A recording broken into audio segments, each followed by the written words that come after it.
Morning coffee time, everybody. Today's headline is a big one.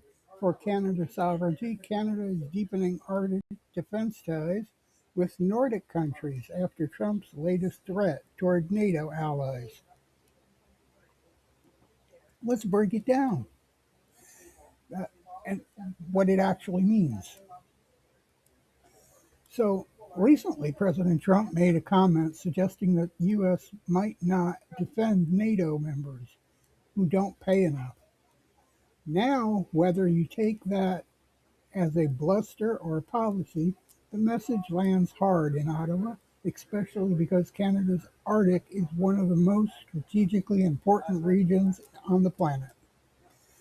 The Arctic isn't just ice and polar bears, it's shipping lanes opening because of climate change, it's resource rich territories, and it's the front door for America. Russia is heavily militarized.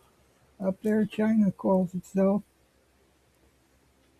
a near Arctic state. So when the U.S. signals uncertainty, Canada has to look at who else is serious about defending the North. Enter the Nordic: Norway, Sweden, Finland, Denmark. These countries live in the Arctic reality every day. They've modernized their forces, upgraded surveillance, and they actually train for cold weather conflicts. Canada is now expanding a joint exercise, sharing Arctic surveillance data, and coordinating defense plans with them. Think of it as building Northern Shield, not not instead of the US, but not dependent on the US either.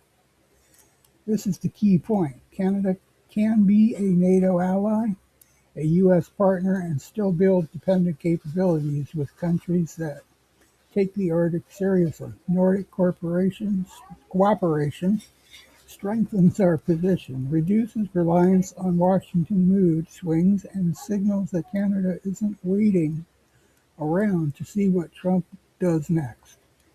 So, yeah, this is a big shift. Canada isn't breaking from the US, but it's hedging, preparing, and partnering with nations that share our northern reality. And honestly, that's sovereignty and how it looks in 2026.